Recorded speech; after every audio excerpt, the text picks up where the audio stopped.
In 2003, I was in Jordan, and we were hoping to cross across to Baghdad. And I had this driver, Palestinian driver called Muhammad, who used to drive me around Jordan. And there was not much to do in Jordan, but anyway, we used to roam around and meet people, and people who had fled from Iraq, and Palestinian refugees who would chant slogans in favor of Saddam Hussein. So every day when I used to sit in his taxi, he would utter this very funny song, an Arabic ditty, really. It used to go something like this: Bush, Bush, hadal hachi my fidak.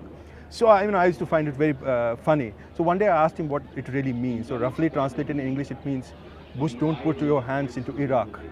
You'll burn your hands.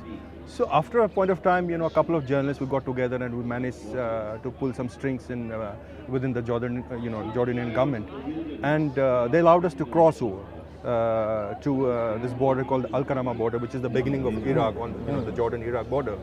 And we were caught by the Republican guards on the border, and they started talking to us. And I picked up a couple of Arabic words. I said, Sahafi, journalist, Taswir, I'm a video journalist.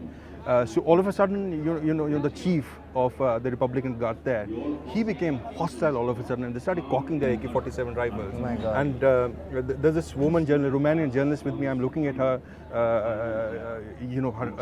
her legs are shaking, and I can't dare look at my own legs. Some kind of divine intervention, I don't know what happened. I started singing this song. Yeah, are you serious? Bush, Bush, Hilida, Khadal, Hachi, my Just like that? Just like that. Divine intervention. And the first reaction was, his barrel came down, he caught hold of his stomach, and he was rolling with laughter on the floor.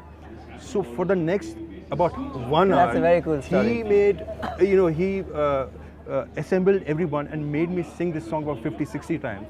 After a point of time, so I was so like a boy being ragged in college. It was ragging, yeah. After a point in time, I was so desperate. I thought if he asked me to sing it once again, I'll say, put a bullet across my shoulder. But that didn't happen, and of course they didn't let us go to Baghdad, but they sent us back in a car alive to Jordan. Of course, after a couple of days, we crossed over to Baghdad.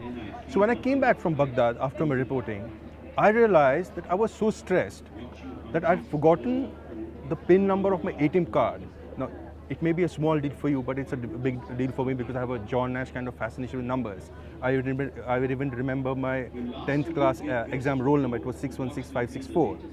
So, sometimes you end up doing it. The other story which I was wanting to tell you is this woman, a widow in Jharkhand. The politician, the administration has become very thick-skinned. It doesn't matter whether you're a journalist, they don't care. But sometimes this power of Delhi se aaye hain, it really works in certain areas. So there was this widow who would not get her widow pension fund, etc. So she told me this whole story, and I ended up picking my phone and speaking to the collector. So after speaking to her, I went ahead, and after 2-3 days I came back, and she was glad because her work was done. Because of Delhi se. Yes, out of love, she cooked us a sabzi of jackfruit tree, kathal ki sabzi. And she almost fed us with her own hands. And I was overwhelmed, I was so overwhelmed that I had to look elsewhere to control my emotions. So for that jackfruit tree meal, I'm willing to forget the PIN number of my ATM card 1,000 times.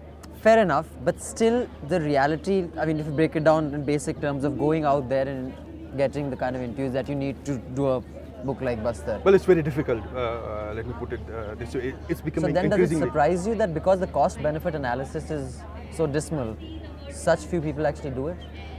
Actually, I'm really passionate about what I do. It's very important for me as a conflict writer to travel in these areas and bring out stories which otherwise get buried in the debris of what you read in Delhi, in national newspapers and on media. So sometimes, even if you're able to do such one story a month or one in 2 months, I think your job as a conflict reporter is done.